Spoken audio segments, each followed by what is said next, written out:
Joe Season 2. Let's get into it. Renewed for a second season. That sub-count of 12 carried us through. I'm Joe. Of course, I'm always joined by the Tower of Power, the man of the hour, my partner, Joey. Hi, I exist. Let's get into it. Week 1.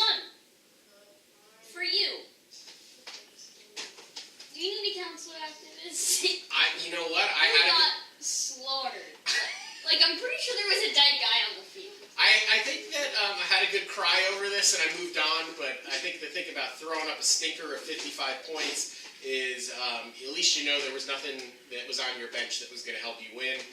My team was abysmal this year. Leonard Fournette left the game in the first quarter, so he was only worth 5 points. Doug Baldwin was also injured early in his game, so he put up a 0 for my team, and Jimmy Graham was non-existent at tight end. So that with Amari Cooper's 2 points was just way too much for my team to overcome, as Ken really starts the season off pretty strong with 98 points.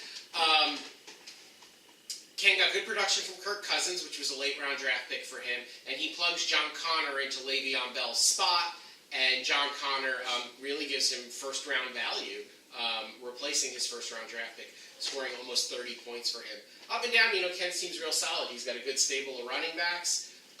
He's got some solid wide receivers, and I think that maybe this is the year he can get his name on the elusive mop.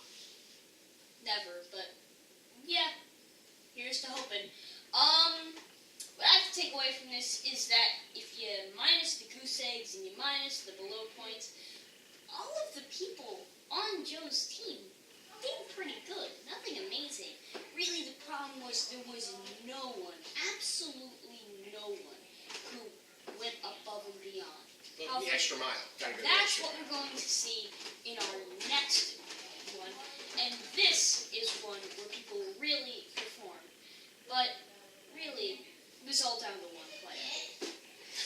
Who's that player, Dad? It was really down to Tyreek Hill. Yeah. Nick sets a lineup.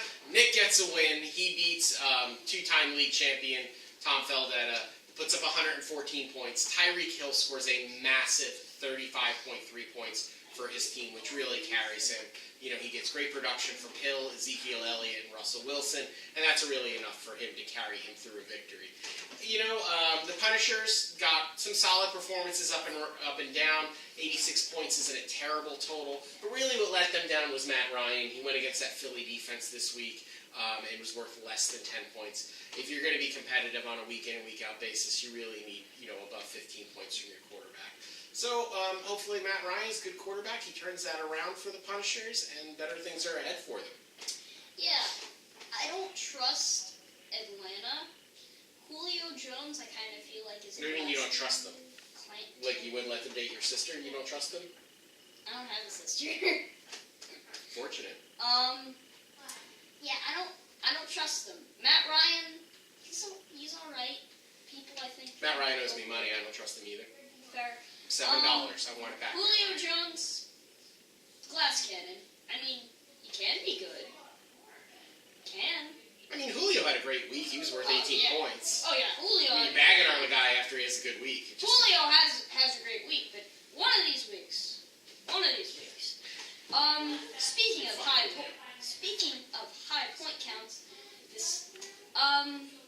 the South Park Cows lose to Luck Beat Brady tonight. Yeah, we got this score backwards, but Luck Beat Brady scores 131.4 points to the South Park Cows, 122.3. It's a tough loss for the South Park Cows. They scored the second most points in the league. Had they played anyone else this week, they would have won. Up and down, great production out of the team. Aaron Rodgers close to 25 points. Todd Gurley's 20 points. I mean, Christian McCaffrey probably could have done better, but still good weeks out of Emmanuel Sanders and Rob Gronkowski. I like this team a lot. They got the best quarterback. They got the best tight end. I think they got the best running back in the league, and I think that there's enough at the other positions that the better days are ahead for the South Park Cows. But unfortunately, not enough to overcome Luck Beat Brady tonight.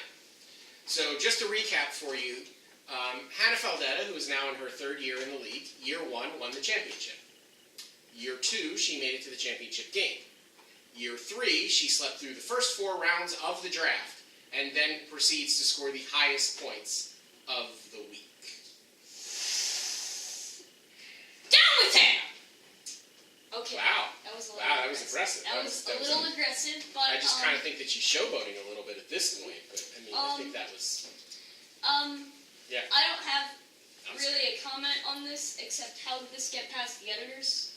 Seriously, guys? Anyways, let's move on to a Smash It game. I'm sorry about that, but I will not leave them. So defending champs, Katie's Killer Kittens, go down in week 1, largely in part because Marquise Goodwin, her flex spot, gets hurt early in the fourth quarter, gets her 0 points, and really in Kansas City last week, despite all the points that they put up, everything really did go to Tyreek Hill. So Kareem Hunt and Travis Kelce combined for less than 6 points. You know, despite all of that, she still puts up 87 points, and you gotta be hopeful going into the future that a team with Andrew Luck, who looked as good as he did this week, and Kareem Hunt and Melvin Gordon are going to hang around all year since Kate makes her play to repeat. Joey, but you're Seattle Smash Brothers. In year 1 of sole ownership, you cast off Craig Doyle, like yesterday's news, threw him aside, you took the reins of the team, you drafted this team. Your first round draft pick, Alvin Kamara, 34 points. Your second round draft pick, Michael Thomas, which might seem was a little controversial because you picked up Michael Thomas as opposed to taking Julio Jones, scores you 22 points. 56 points from your first 2 draft picks. And on a week where maybe your quarterback, Deshaun Watson, didn't play as well as you would hope, you still score 118 points. Team's looking good, Joe. Yeah, you know, Greg. Great guy. Amazing man. Terrible at football. Terrible at any time of football. But, you know, maybe I'm cutting him a little bit too much. So.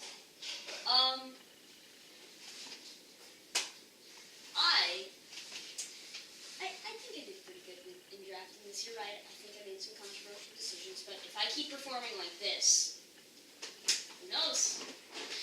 The Seattle Smash Brothers might just smash their way to victory. I'm gonna leave for that one. Bye. So in our next matchup, we have the Matty Bears, puts up 107 points. He rides the arm of Phillip Rivers, who puts up almost 30 points for his team. Keenan Allen and Antonio Brown chip in for about 16 points each as well. Up and down, solid performances out of this lineup from the defense and the wide receivers and the flex spot, which really overcame a poor game from his kicker and his 2 starting running backs. You know, from the kicker and his 2 starting running backs, Matt got about 8 points, but still scored 107. So, you know, impressive despite some letdown performances in his lineup. Judy's team performed admirably. Tom Brady and Saquon Barkley, along with Mike Evans, really led the way for her team. Those 3 players scored her about 60 points. 99 points on most weeks is going to win. It wasn't enough this week. But it'd be interesting to see what this team does in the future as Delaney Walker, her tight end, got moved to the IR. So she's going to have to try to replace her starting tight end. And Delaney Walker's a good player. He's going to be tough to replace as Judy tries to get herself back into the playoffs this year. Judy seems to be sort of on the downward spiral. 99 points is nothing to scoff at. We have had many other people who have underperformed this week, but she still lost. And considering the amount of hundreds that we've seen, the league is getting tougher. They have evolved. They have gone from Pikachu to Raichu, and it's an underrepresented change. And unless she can adapt, I don't know. I just don't know. Yeah. Pokemon references. Excellent. That'll connect with, like, one person who watches our show. Awesome. Moving along, Joseph. And we have our standings, and you should be happy about this slide because at the top of the East, the beast from the East, Joey Faldetta, 1 week of ownership. He's in first place, sole possession at 1-0. He has the point lead over Matthew, who comes in at second place, also at 1-0. Ken in third place at 1-0. And then we have the 2 teams that lost this week, the Reigning Men and Katie's Killer Kittens. As we move over to the West, which we like to refer to as the Division of Champions, plus Nick. we see that Hannah has woken up in time to get herself in first place with 131 points this week. Just saying. Finkel is Einhorn. Nick sets a lineup. Nick gets a win. He moves into second place as Hannah maintains the point lead over him. South Park Cows, with their 122 points, sit in third place at 0-1, but that point total is massive enough to put them into third place. Two-time league champion Tom Feldetta's Punishers are in fourth, and the Raccoon City Stars Are being eaten by zombies in the basement. are eaten by zombies in the basement. So we dust ourselves off, Stars. We'll get them next week. So let's pick some games. One more thing I'd like to say. I wish you wouldn't. Kind of miss the basement, but not enough to go back there. Let's move on. So, our pick'em standings is goose eggs. Lots and lots of goose eggs. Yep, Joey won the pick'ems last year, but I'm hoping to do better this year. So what's our first game this week? Well, it is going to be the Raccoon City Stars and the Punishers. The Raccoon City Stars and the Punishers. I just can't pick myself. When I scored 55 points in week 1, it's really hard for me to have a lot of confidence in this team. While I think that I have some lineup improvements in place for this week with slotting Adrian Peterson into my flex spot. I don't know. Leonard Fournette's quad is still questionable. Not feeling overly great about my team. Plus, Tom's playing Odell Beckham this week. Odell's in Dallas. I think that I expect kind of a big day from him on a Sunday night game. Players like that seem to come up big on primetime games. So yeah, not feeling too great about this week. Joey, who are you picking? I would love to pick you. Then do it. But you're gonna get another game over, and I know that. Punishers, they got a lot of guns. Okay, they're not gonna get another game on it. I gotta go with the Punishers for the money, okay? Gotta win. Wanna be the very best. No one ever was. Pokemon cards. Anyways, next preview for week 2, the Bears versus Keshio O'Neal's Cowboys. I am butchering these names. I am bad. Kevin O'Shea's Cowboys. Kevin O'Shea, of course, the character from Little Giants, made famous by the one, the only Ed O'Neill. Battle of the Brothers. Big against the little. What do you think, Joe? I have to say that I think a bear could definitely destroy a football coach. Not only that, the players on the Bears just seem a lot better. I'm looking at this chart here. They're predicted to win. I don't see any single reason on why I should pick the Kevin O'Shea's Cowboys over the Bears. Except for the fact that that is a very weird transparency. But yeah, I gotta pick the Bears. You know what? I know why I should pick the Bears over the Cowboys. A little something I like to call moxie.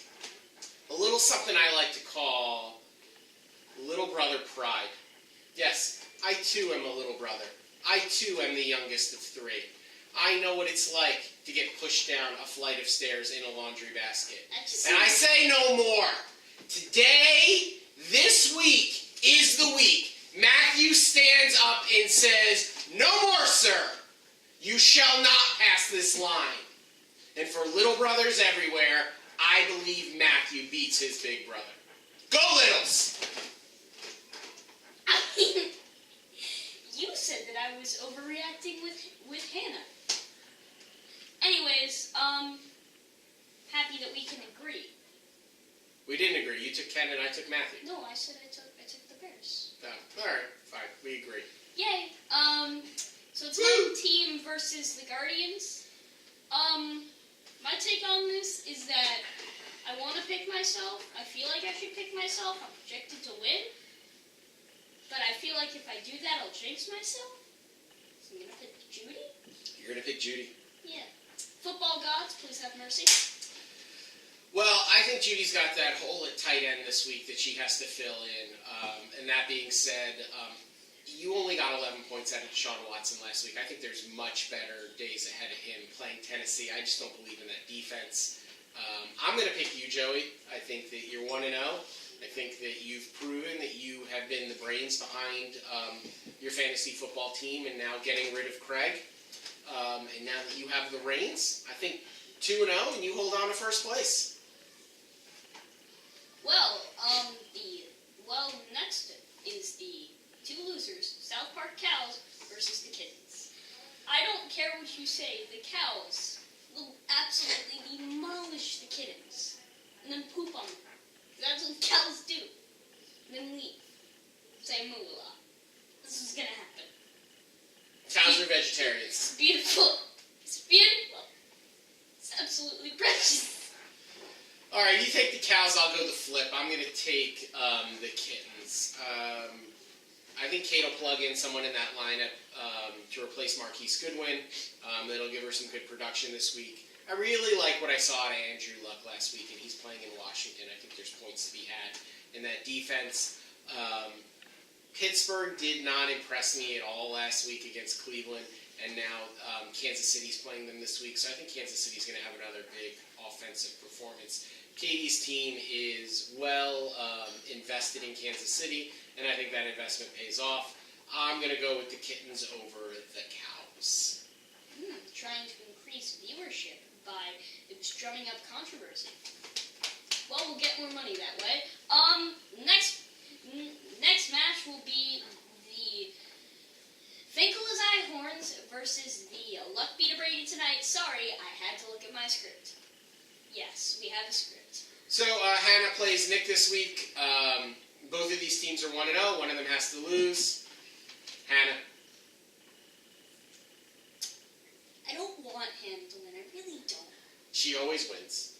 She's going to win. And She's like the Empire. I have to side with her. She's the Darth Vader of our league. I have to side with her, otherwise I'm going to die. I'm gonna die. She's a pro. I don't know just what to have tell to you. listen. How can you pick against her? Look at the resume. I just have to pretend that I think she'll win and that I like her, and then when I beat her, it's like Luke Skywalker blowing up the Death Star. Boom! Well, I think that we like her. She's delightful. She beats us all in fantasy football, but, nice lady. Yeah, I guess so. I guess so. Hannah, I'm picking Hannah, and you know what? I think right now, I'm taking Hannah for the rest of the year. I agree. Mop ball prediction? Hannah. Anyways, that will conclude the Cup of Joes, which has switched back to its old logo because why not? So, from everyone at this random studio name, good night. We're sorry. We'll try better next week. Thanks, everyone. Bye.